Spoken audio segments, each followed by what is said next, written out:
కపటబుద్ధి గల దుర్యోధనుడు పాండవులను జూదక్రీడకు ఆహ్వానించెను. అట్టి దురదృష్టకరమైన జూదములో దుర్యోధనుడు మరియు అతని సోదరులు పాండవ పత్ని పతివ్రత మరియు విశ్వాసపాత్రురాలైన ద్రౌపదిని ఫణముగా గెలుచుకొనిరి.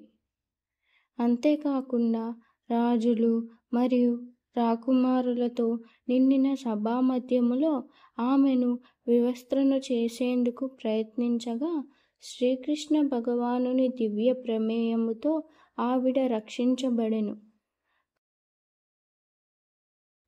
కానీ పాండవుల రాజ్యమును మోసముతో మాయాజూదము హరించుటతో వారికి 13 సంవత్సరములు వనవాసముకు వెళ్ళవలసి వచ్చెను.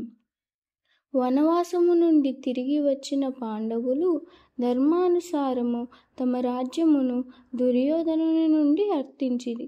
కానీ అతడు మొండిగా అందుకు నిరాకరించెను.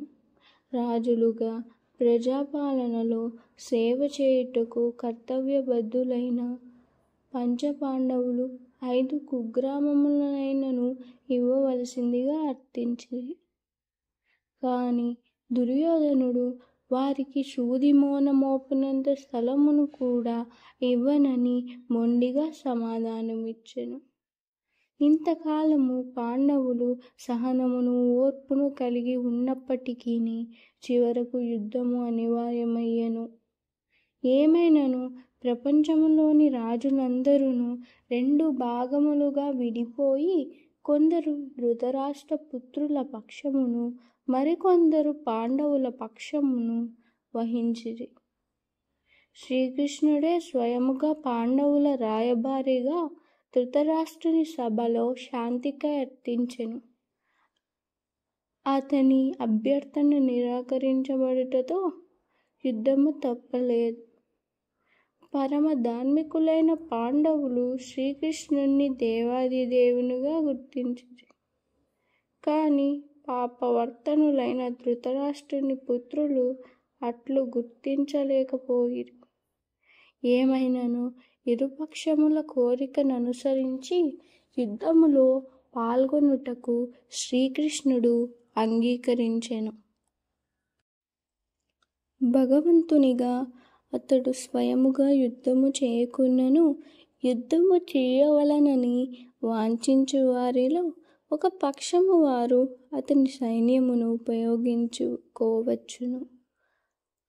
మరో పక్షము వారు స్వయముగా శ్రీకృష్ణున్నే తమ నిర్దేశకునిగాను సహాయకునిగాను పొందవచ్చును.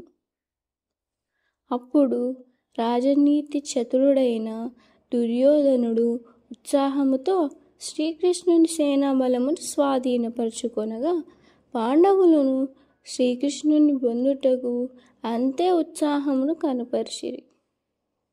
ఈ విధముగా ప్రసిద్ధ ధనుర్ధారి అయిన అర్జునుని రథసారథ్యమును చేపట్టి శ్రీకృష్ణ భగవానుడు రథసారథి అయ్యెను.